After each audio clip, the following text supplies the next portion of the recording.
Hi, welcome to the We Are Researching YouTube channel. In this video, I am going to show you how to retweet on Twitter app step by step. First, go to Twitter app on your phone.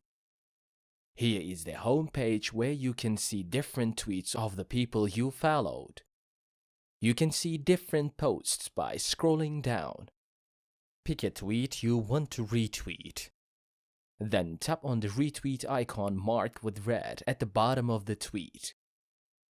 If you want to add your opinion about the tweet you want to retweet, tap on quote tweet, or you can just retweet it without adding any comment by tapping on the retweet button.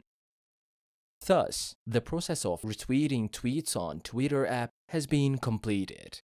I hope you enjoyed the video. If you want videos like this to come, don't forget to subscribe to our channel, like the video, comment and click the bell for new videos.